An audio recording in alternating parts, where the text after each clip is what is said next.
Salut à toi, Joycoder, et bienvenue dans ce cours Python pour débutants. Dans ce cours, tu vas apprendre à utiliser des variables, des boucles et des conditions pour écrire tes premiers programmes Python. Alors sans plus tarder, allons-y. Ce qu'il faut voir, c'est que ce cours, il n'est pas seul. Il fait partie d'une série de 5 cours, dans lequel on va commencer par les variables, les boucles et les conditions, mais ensuite on va voir les listes, les fonctions et les dictionnaires. Et enfin, tu pourras, après en gros 2 heures et demie de cours, être capable d'écrire ton premier programme en autonomie. Alors allons-y. La première chose qu'on doit apprendre en Python, finalement, c'est comme dans tous les langages de programmation, c'est la tradition, c'est le Hello World. Et tu vas voir qu'en fait en Python, le Hello World, c'est trivial. Et c'est pour ça que j'adore Python personnellement, c'est que tout était simple. Et donc là, en l'occurrence, pour écrire un Hello World, donc c'est-à-dire pour pouvoir afficher la phrase Hello World dans ta console, c'est très simple, il suffit d'écrire print, d'ouvrir les guillemets pour signifier une chaîne de caractères, de taper Hello World, fermer les guillemets, tu fermes ta parenthèse, tu exécutes le tout, et bim, Hello World. Alors, pour information, si tu veux regarder dans d'autres langages, c'est pas forcément aussi simple. Typiquement, en C, il faut écrire tout ça pour pouvoir faire un Hello World. En Java, tout ceci. En Rust, tout ça.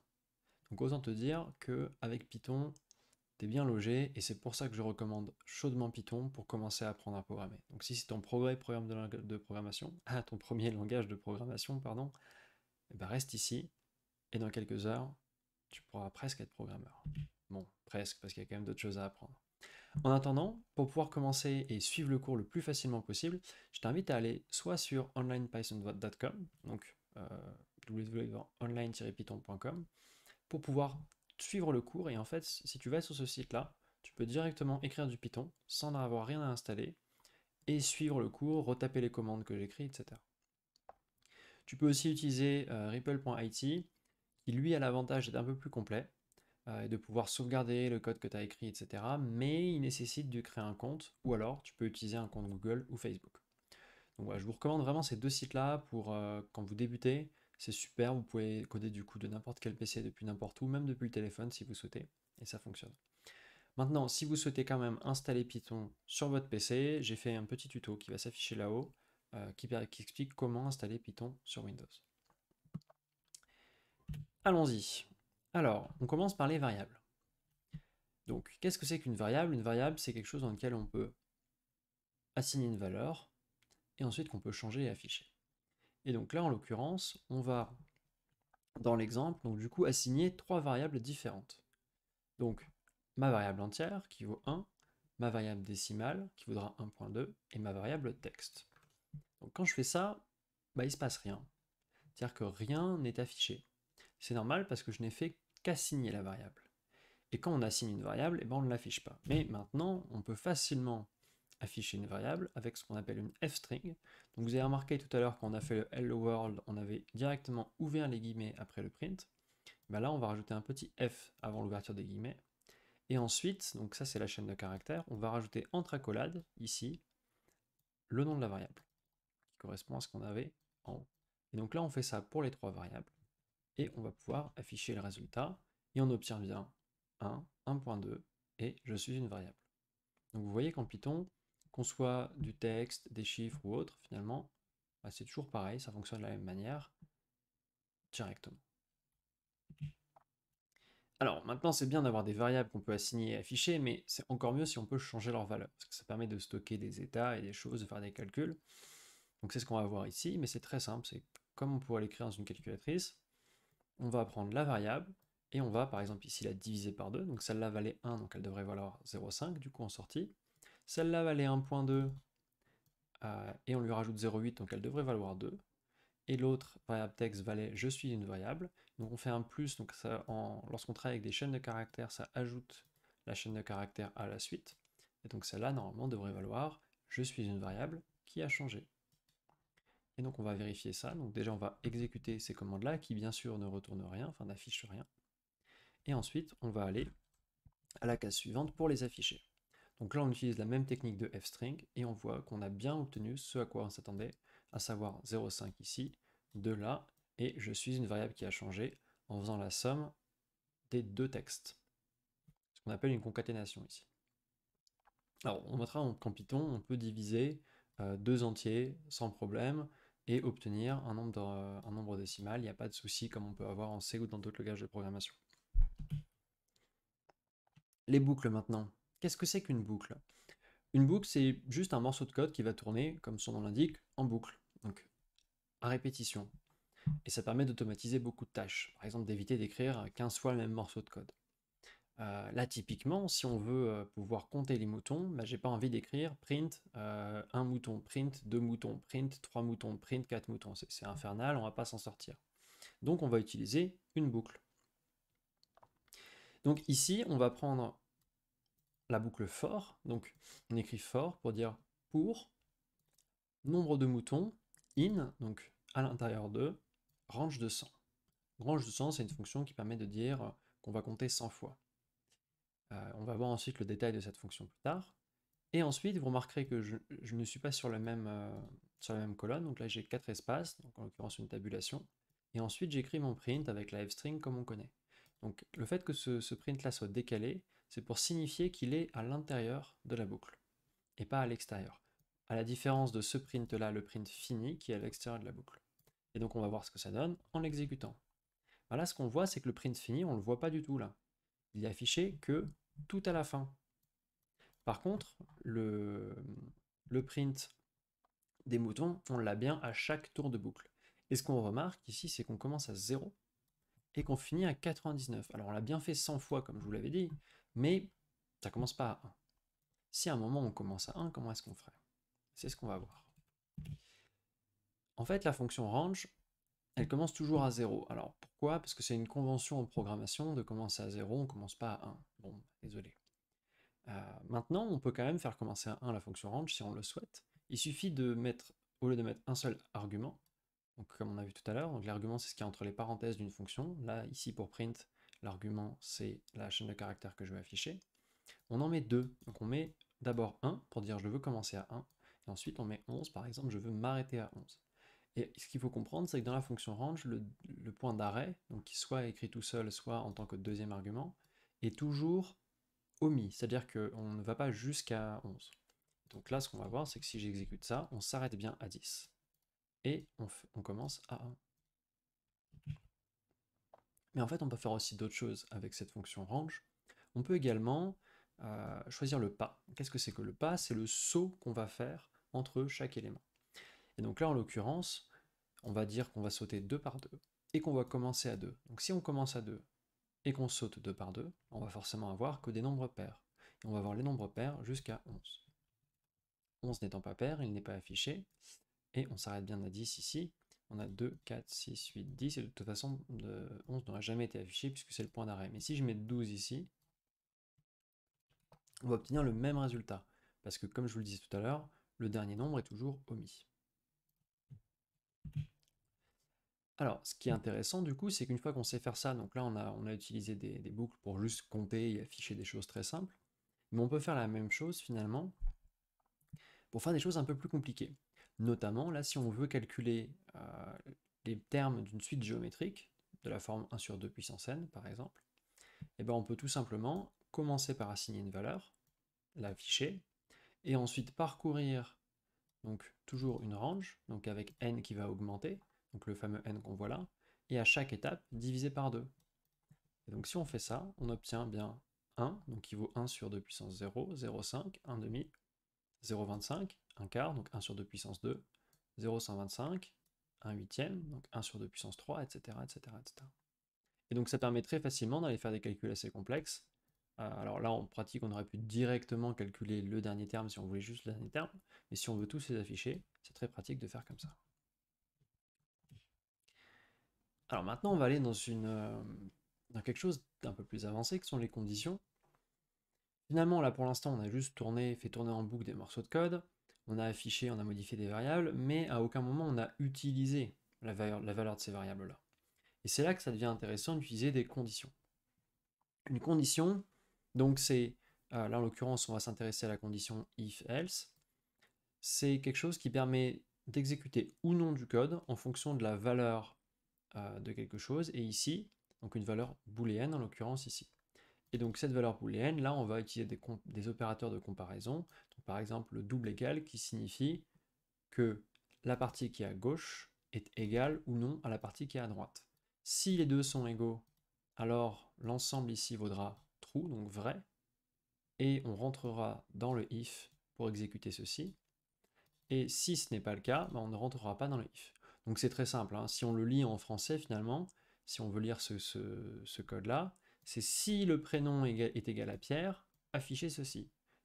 Sinon, elif c'est else if, donc c'est sinon si le prénom est égal à Paul, alors affichez ceci.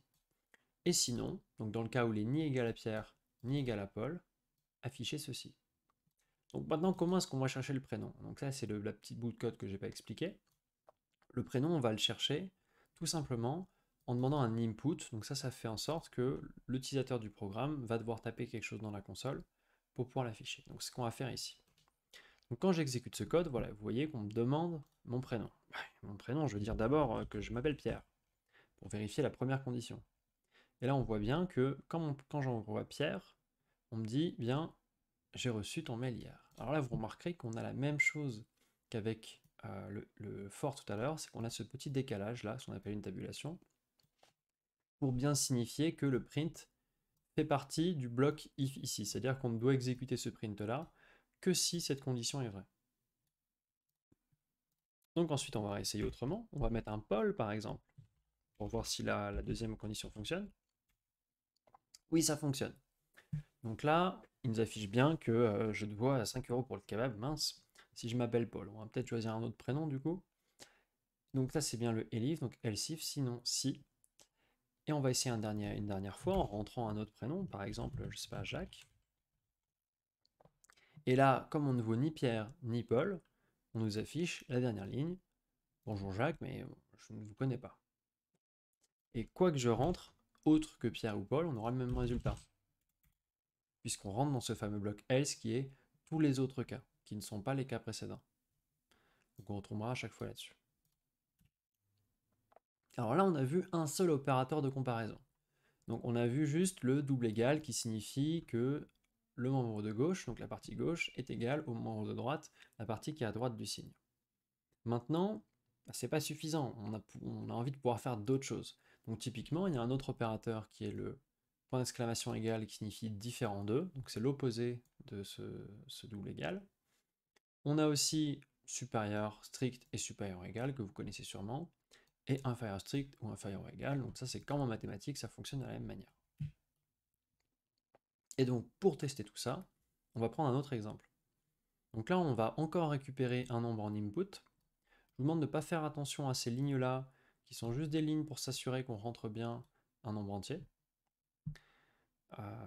Et ensuite, donc, on va convertir l'input qui est envoyé par l'utilisateur, donc ce qu'on va taper sur le clavier, en nombre entier. Donc ça, il faut le savoir, c'est int, le nombre entier en Python.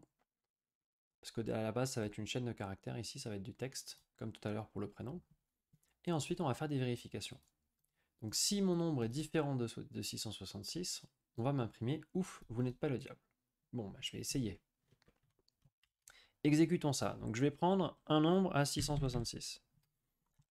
On m'a pas imprimé « Ouf, vous n'êtes pas le diable ». C'est normal, parce que là, c'est différent. Donc je réessaye. Je vais mettre autre chose. Par exemple 0. Et là, elle m'a bien imprimé « Ouf, vous n'êtes pas le diable ». Donc c'est bien affiché. Donc cette condition-là fonctionne bien comme on s'y attend. Ensuite, du coup, on peut se poser la question, alors est-ce que les autres fonctionnent bien?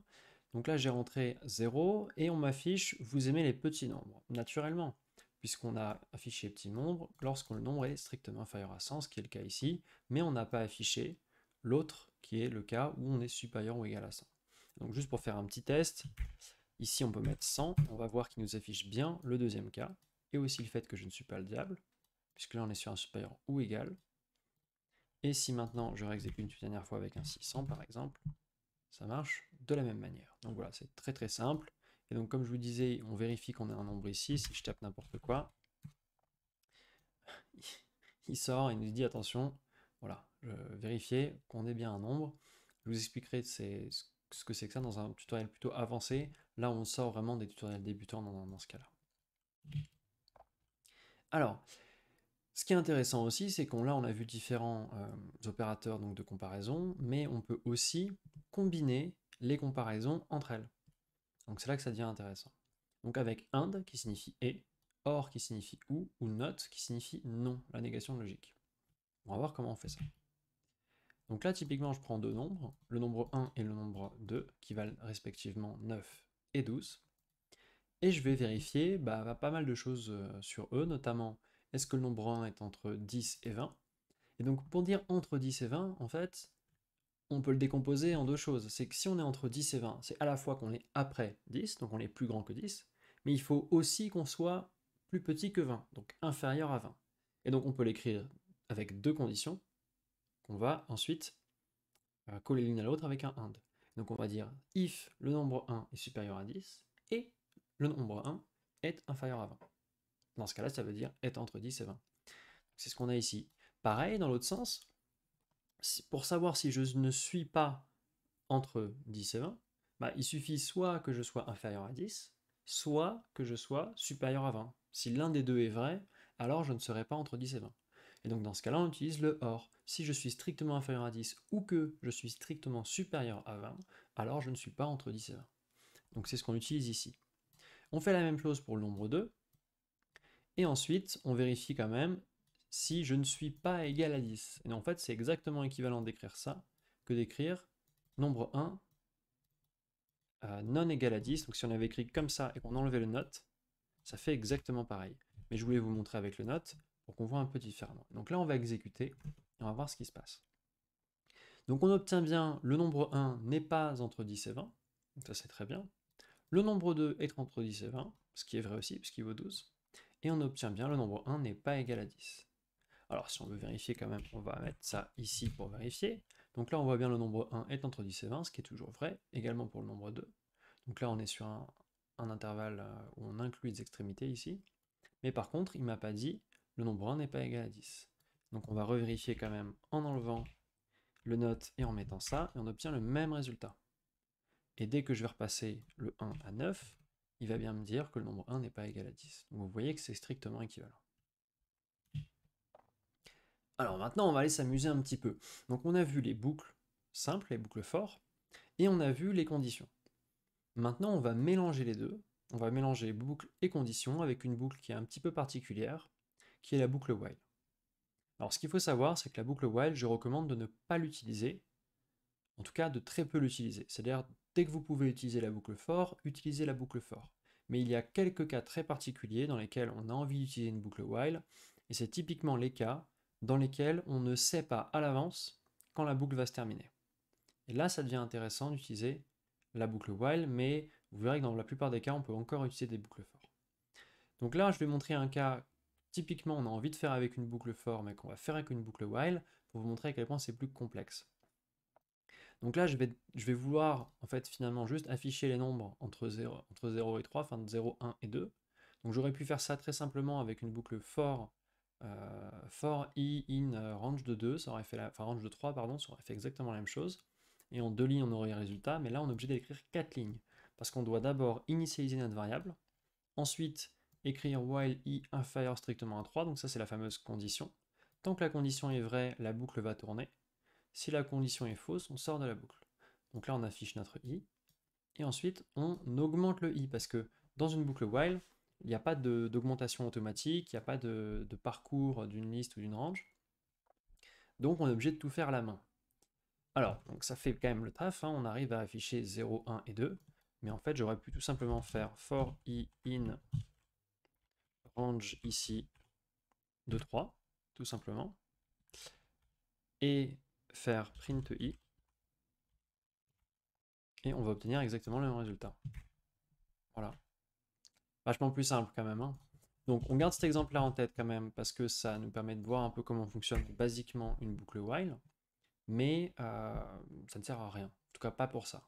Par contre, on va voir un cas dans lequel la boucle while a un vrai intérêt, et c'est le cas dans lequel on ne maîtrise pas le moment où la boucle va s'exécuter.